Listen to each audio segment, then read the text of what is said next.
नमस्कार दोस्तों, PN studies में आप लोगों का हार्दिक स्वागत, अभिनंदन एवं वंदन है। ठीक, आज हम आप लोगों के लिए क्लास 12वीं के भौतिक विज्ञान के बारे में जानकारी लेकर के आए हैं। अब ध्यान दीजिएगा, कल आप लोगों को वैद्युत आवेश क्या है, वैद्युत आवेश के कितने प्रकार का होता है या वैद्युत आवेश को कितना भागों में बांटा गया है, इसे आप लोगों की जानकारी दे दी गई थी। आप लोग फिर से ध्यान से देखिए, आप लोगों को बता दिया गया था कि वैद्युत आवेश कितने भागों में बांटा गया है, दो भागों में। एक आप लोगों का होता है धनावेश, एक कौन होता है बच्चों, धनावेश। दूसरा कौन होता है, ऋणावेश। दूसरा कौन होता है, ऋणावेश। धनावेश और ऋणावेश के बारे में जानकारियां दे दी गई थी। अब धनावेश किसे कहते हैं और ऋणावेश किसे कहते हैं, इसके बारे में भी कल चर्चा कर ली गई थी। अब आज हमें इससे आगे बढ़ना है। आज क्या पढ़ना है, आवेशों के गुण। आवेशों के गुणों के बारे में जानकारी प्राप्त करनी है। देखिए, जानकारी प्राप्त करते हैं।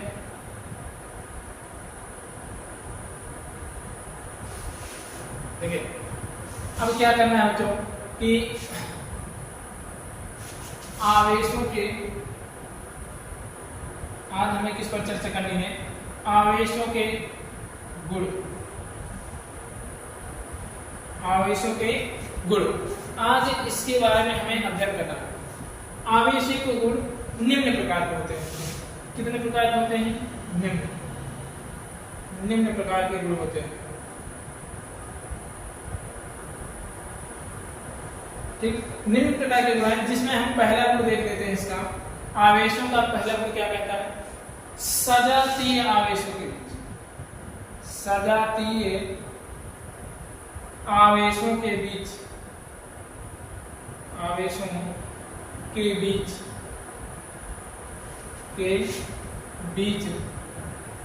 प्रतिकर्षण तथा विजातीय आवेशों के बीच,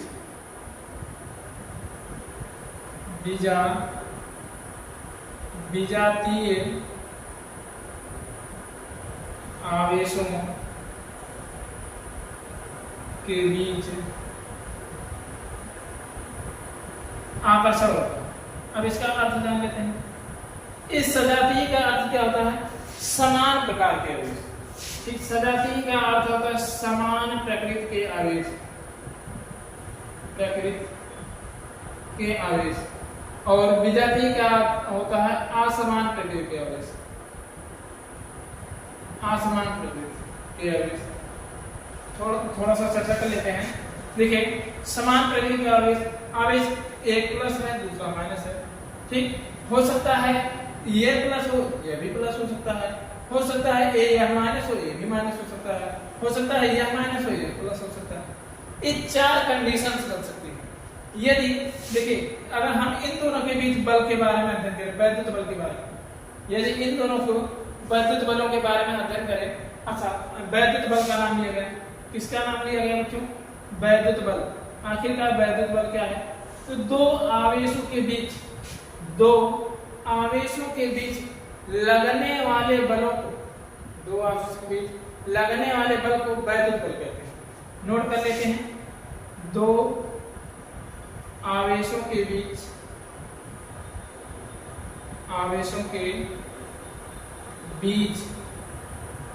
लगने वाले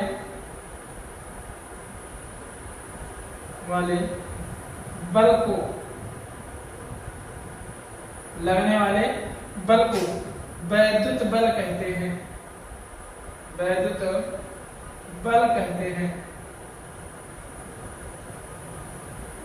क्यों बच्चों, क्या कहते हैं, वैद्युत बल कहते हैं। ठीक, अब ध्यान दीजिए, प्लस और माइनस। ये देखिए, एक प्लस है और एक माइनस। अब ये किस प्रकृति के हो गए, देखिए ये धनावेश हो गया, ये ऋणावेश हुआ, अर्थात असमान प्रकृति, अर्थात विजातीय हो गया। इनके बीच कौन सा बल कार्य करेगा, आकर्षण। के बीच कौन सा बल कार्य करेगा, आकर्षण। ठीक, जब विपरीत प्रकार के आवेश होंगे तो आकर्षण होगा। और देखिए, यहाँ पे प्लस है, यहाँ पे प्लस है, और यहाँ पे माइनस है, यहाँ पे माइनस है, अर्थात इन दोनों के बीच जो लगेगा बल वह कौन होगा? प्रतिकर्षण। प्रतिकर्षण, ठीक, प्रतिकर्षण। और यहाँ पे देखिए माइनस और प्लस है, इन दोनों के बीच कौन सा लगेगा? आकर्षण। आकर्षण का मतलब एक दूसरे को अपने ओर खींचना।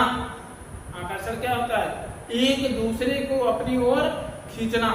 प्रतिकर्षण क्या होता है? एक दूसरे से दूर जाना, एक दूसरे से दूर जाना। बिल्कुल हम इसका उदाहरण ले लेंगे। अब ध्यान दीजिएगा, यह क्या होगा कि नाथ से, हमेशा नाथ से प्रतिकर्षित होगा, नाथ से प्रतिकर्षित होगा, प्रतिकर्षित, और साउथ से प्रतिकर्षित होगा।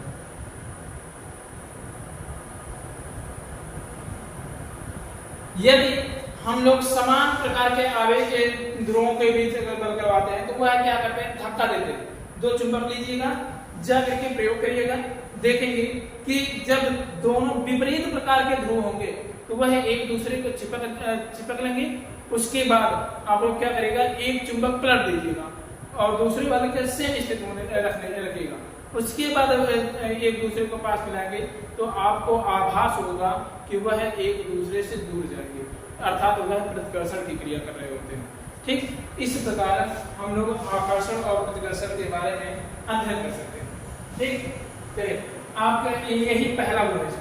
इसका यह पहला गुण है कि सजातीय आवेशों के बीच प्रतिकर्षण और विजातीय आवेशों के बीच आकर्षण बल कार्य करता है। दूसरा गुण देख लेते हैं। दूसरा गुण क्या कहता है? आवेश का संरक्षण। आवेशों का संरक्षण।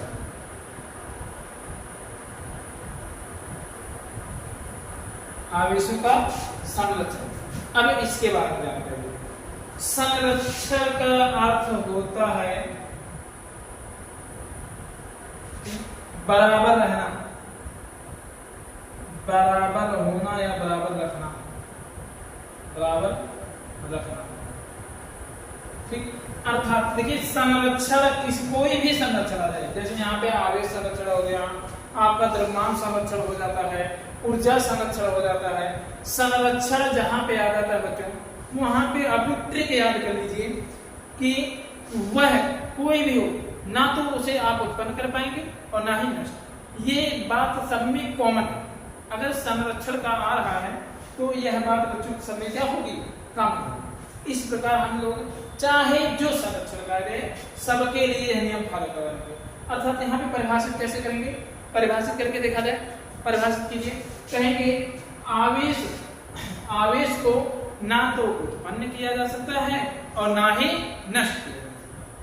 ना तो आप उसे उत्पन्न कर पाएंगे और ना ही नष्ट कर पाएंगे। ठीक, आवेशों का केवल एक वस्तु से, अगर कोई दो वस्तुएं हम ले लेते हैं तो आवेशों का केवल एक वस्तु से दूसरे वस्तु पर स्थानांतरण संभव। क्या संभव बच्चों? स्थानांतरण। स्थानांतरण के ऊपर, अर्थात एक वस्तु के ऊपर से दूसरे वस्तु के ऊपर भेजा जा सकता है। यही आवेश संरक्षण का सिद्धांत। यही किसका सिद्धांत है? आवेश संरक्षण का सिद्धांत। फिर और आगे बढ़ते हैं। तीसरा आपका आवेश का क्वांटीकरण। आवेश का क्वांटीकरण।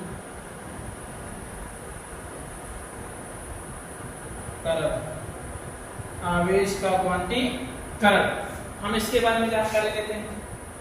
देखिए, प्रकृति का कोई भी आवेश, प्रकृति का कोई भी आवेश एक न्यूनतम आवेश का पूर्ण गुणक होता है। न्यूनतम आवेश का पूर्ण गुणक होता है। उस न्यूनतम आवेश को मूल आवेश कहते हैं। उसी न्यूनतम आवेश को क्या कहते हैं? मूल आवेश। प्रकृति लिख देते हैं। मूल आवेश किसे कहते हैं? पहले उसे जान लेते हैं। मूल आवेश। आखिरकार मूल आवेश क्या है? तो प्रकृति के सबसे न्यूनतम सबसे न्यूनतम आवेश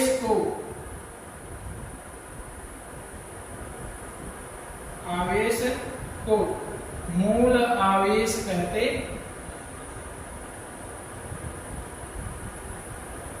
प्रकृति के सबसे न्यूनतम आवेश को मूल आवेश कहते हैं। अब इससे आगे बढ़ेंगे, अर्थात हम अगर क्वांटीकरण के अंतर्गत क्या कह सकते हैं, प्रकृति का कुल आवेश मूल आवेश का पूर्ण गुणक होता है। अर्थात हम कह सकते हैं कि Q बराबर प्लस माइनस यानी जो मूल आवेश होता है, एक चीज और जान लेते हैं, मूल आवेश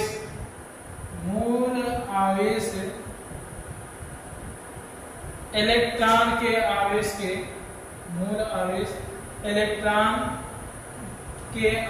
के बराबर होता है। ठीक, तो यहाँ पे हम जान लेते हैं जहां n क्या है, n बराबर 1 2 3 4 डॉट डॉट डॉट इनफाइनाइट।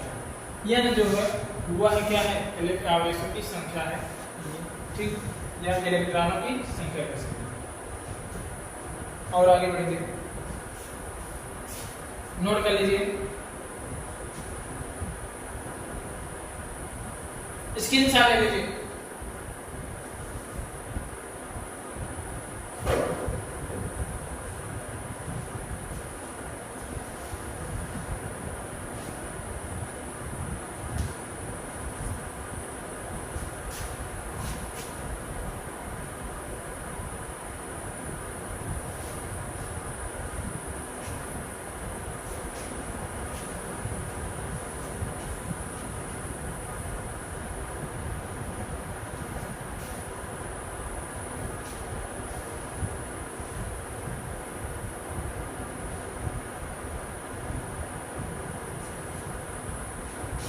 ठीक है, अब हम आगे बढ़ते हैं, चौथे गुण की ओर जाते हैं। चौथा गुण और लास्ट गुण, आवेश की योज्यताएं।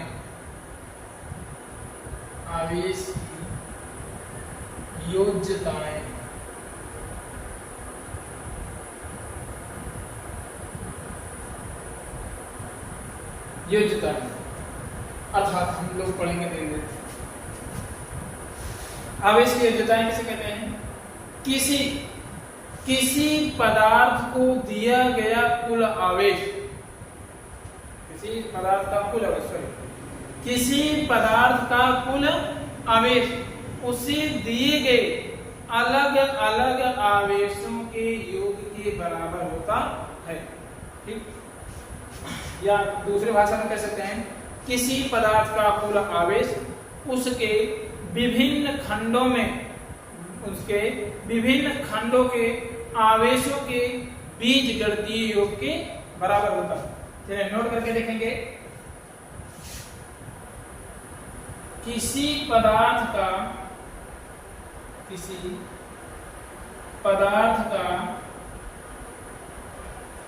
कुल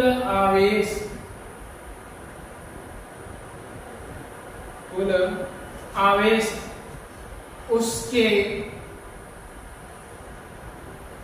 विभिन्न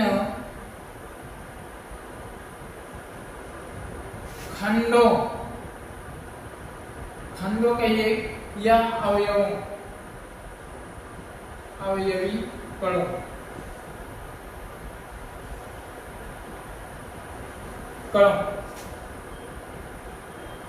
के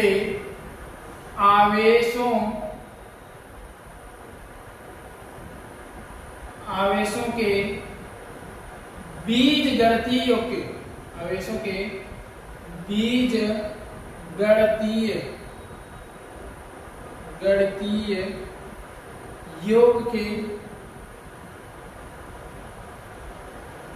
बराबर होता है, बराबर होता है। अर्थात मान लीजिए किसी आवेश का कुल आवेश कैपेसिटी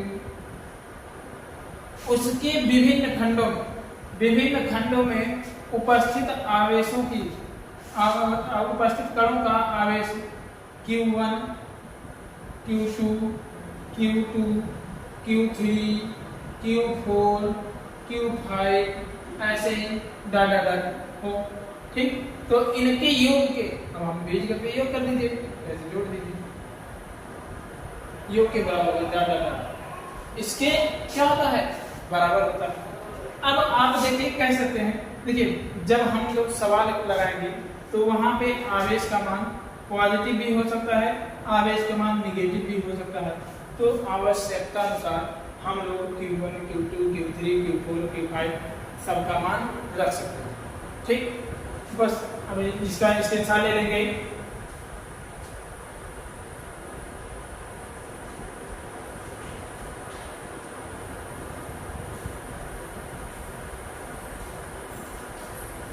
चलिए अब हम लोग आगे बढ़ते हैं।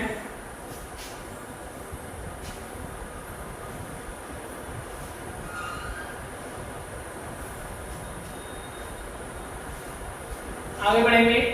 अब हमें क्या करना है, आवेशन की विधियां, आवेशन की विधियां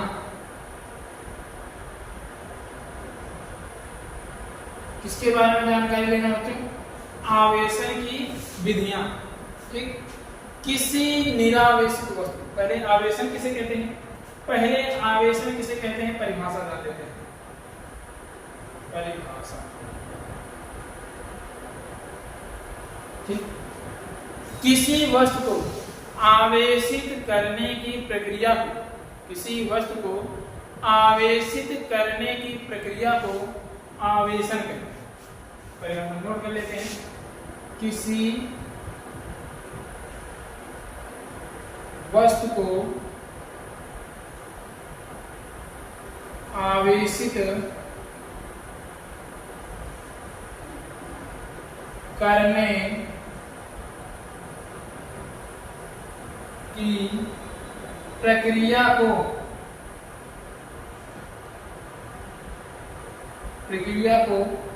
आवेशन कहते हैं।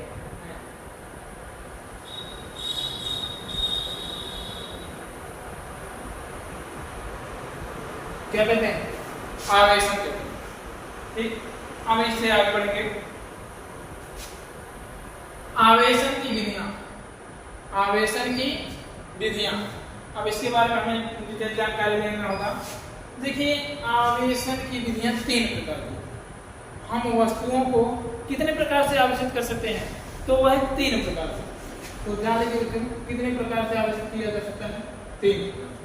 अब तीनों का नाम जान लेते हैं। पहला किस विधि द्वारा,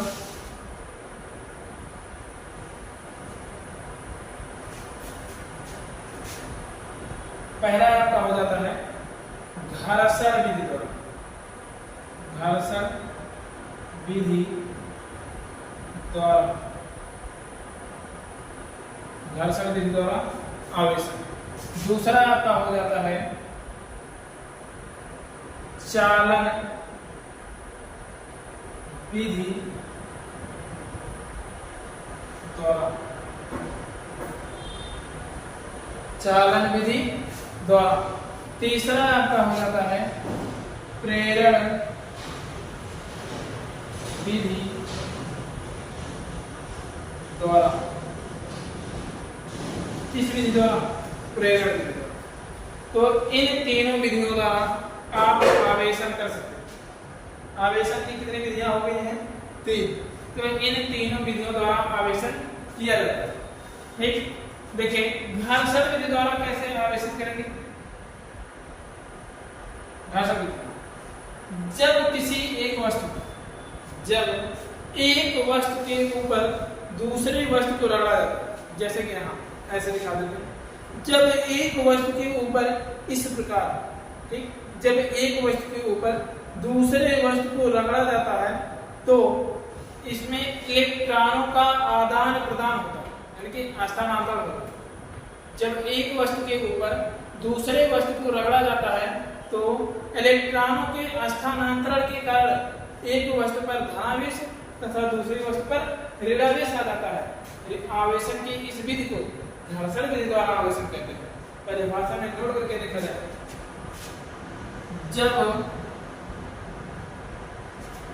जब एक वस्तु के ऊपर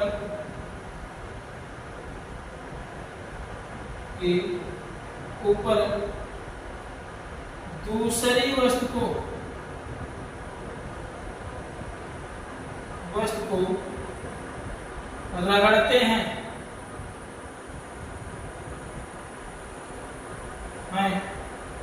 तो इलेक्ट्रॉनों के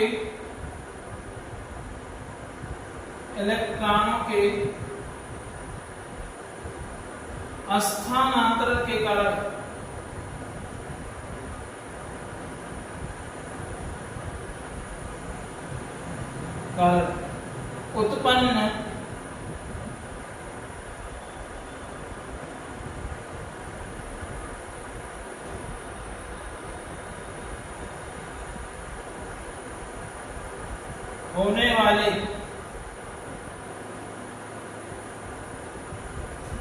उत्पन्न होने वाले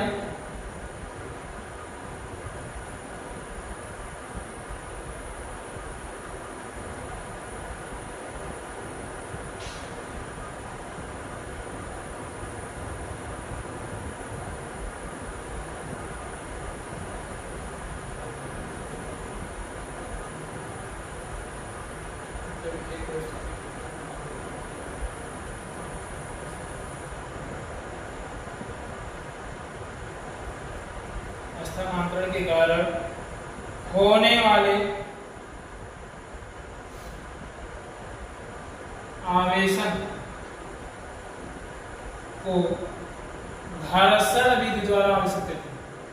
घर्षण विधि द्वारा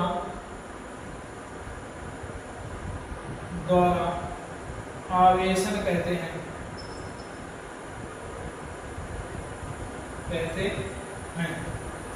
ठीक, जैसे एग्जाम्पल जानिए, जैसे जब हम पेन को बाल में रगड़ते हैं, ठीक, जब हम पेन को बाल में रगड़ते हैं तो हमारा पेन कैसा हो जाता है? धनावेशित हो जाता है। इलेक्ट्रॉनों के स्थानांतरण के कारण हमारा पेन कैसा धनावेशित हो जाता है।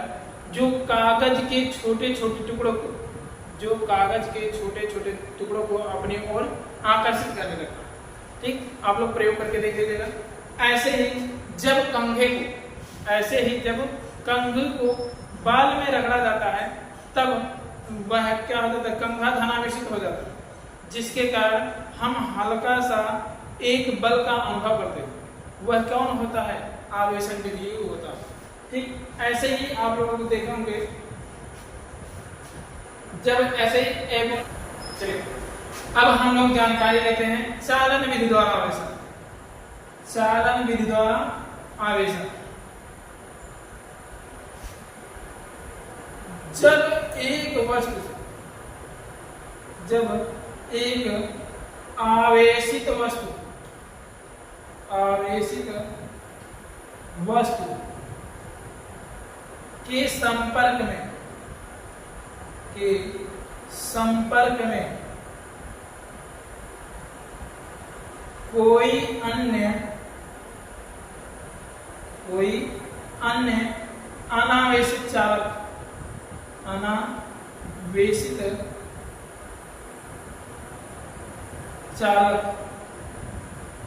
रख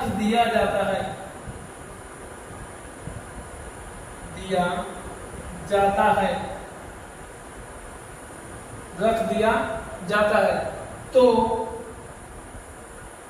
दोनों चालकों पर समान प्रकृति के आवेश आ जाने की घटना को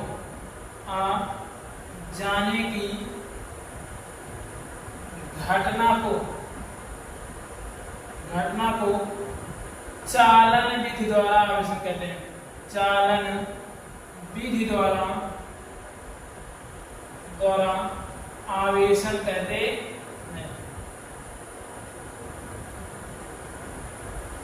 किस विधि द्वारा आवेशन कहते हैं? चालन विधि द्वारा आवेशन कहते हैं। एक बार फिर से सुन लेते हैं, पढ़ लेते हैं। जब एक आवेशित वस्तु के संपर्क में कोई अन्य अनावेशित चालक रख दिया जाता है, ठीक, तो रख दिया जाता है तो दोनों चालकों पर समान प्रकृति के आवेश के आ जाने की घटना को चालन विधि द्वारा आवेशन कहते हैं। ठीक, इसका एग्जाम्पल हम लोग देख लेते हैं। एग्जाम्पल देखिए, एग्जाम्पल में क्या होता है, जैसे आप लोग क्या करते हैं, बोर्ड में चार्जर ले जाकर के लगा देते हैं। देखिए चार्जर पहले से क्या होता है, अनावेशित होता है, लेकिन आप बोर्ड में बिजली अगर है तो आप देखेंगे वह बिजली क्या है, बोर्ड को आवेशित क्या रखी है। अब आप चार्जर को ले जाकर के उस प्लग में लगा देते हैं। अब प्लग में लगाएंगे तो वह कैसा हो जाएगा, चार्जर भी आवेशित हो जाता है। ऐसे ही हमारा फोन अगर डिस्चार्ज है तो हम क्या कर देते हैं, तार को फोन में ले जाकर के लगा देंगे, और जब लगा देंगे तो वह फोन हमारा चार्ज होने लगता है। तो यह किस विधि द्वारा हम फोन को चार्ज करते हैं, तो आवेशन चालन विधि द्वारा। किस विधि द्वारा करते हैं, चालन विधि द्वारा। तो ये आपका चालन विधि हो गया। अब आ जाता है प्रेरण विधि द्वारा। किस विधि द्वारा? प्रेरण। ठीक, प्रेरण विधि द्वारा आवेशन के बारे में जानते हैं। जब एक पहले ध्यान देते हैं परिभाषा। जब एक आवेशित चालक के बगल में, आपकी बस सटना नहीं चाहिए, कुछ दूर होना चाहिए। ऐसे अगर कर देंगे तो वह हो जाएगा चालन विधि द्वारा आवेशन। अगर ऐसे दूर कर दिए तो वह होगा क्या, प्रेरण विधि द्वारा आवेशन। तो कौन सा होगा, प्रेरण विधि द्वारा आवेशन। ठीक, जानकारी लीजिए। जब एक आवेशित चालक के बगल में, जब एक, देखिए चित्र बना के भी दिखा देते हैं। जब एक आवेशित चालक, तो इस पे ले लेते हैं, धनावेश ले लेते हैं।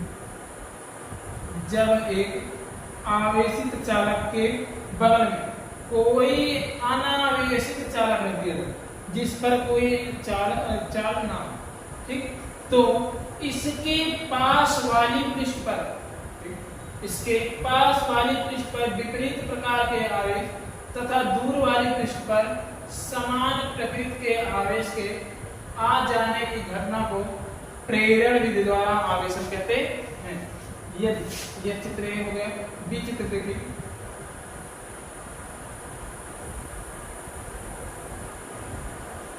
बी चित्र देख लेते हैं। यदि चालक पृथ्वी से संबंधित हो, किससे संबंधित हो, पृथ्वी, यह क्या है, पृथ्वी। यदि चालक अनावेशित चालक पृथ्वी से संबंधित हो तो यह देखिए विपरीत, बगल वाले पे विपरीत प्रकार, लेकिन बाहर जो धनावेश होता है, तो चूंकि पृथ्वी से कौन निकलते हैं, इलेक्ट्रॉन, पृथ्वी से कौन निकलते हैं, इलेक्ट्रॉन निकलने के कारण यह धनावेशित क्या हो जाता है, गायब हो जाता है, मतलब निरावेशित हो जाता है, निरावेशित हो जाता है। इस प्रकार दोनों चालकों पर बराबर व विपरीत प्रकार का आवेश है। चलिए अब परिभाषित करके देखेंगे। जब एक आवेशित चालक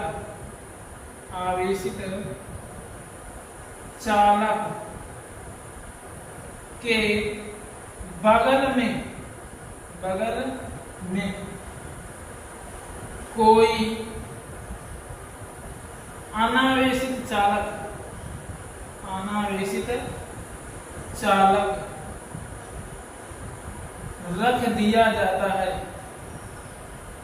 रख दिया जाता है तो दोनों चालकों पर, तो उसके बगल वाले पृष्ठ पर पृष्ठ पर समान प्रकृति का आवेश, समान प्रकृति का आवेश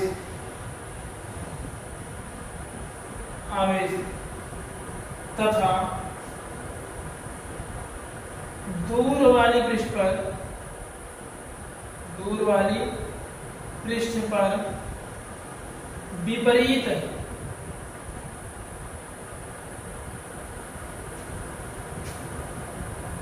सॉरी एक गलती हो गई बच्चों, यहाँ समान नहीं बल्कि क्या होगा, विपरीत प्रकृति का आवेश, विपरीत प्रकृति का आवेश और दूर वाली पृष्ठ पर समान प्रकृति का आवेश, समान प्रकृति के आवेश के आ जाने की घटना को, आवेश के आ जाने की घटना को प्रेरण विधि द्वारा आवेशन कहते हैं, प्रेरण विधि द्वारा आवेशन कहते हैं।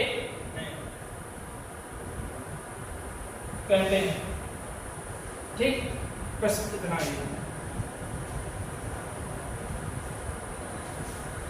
नोट कर लीजिए।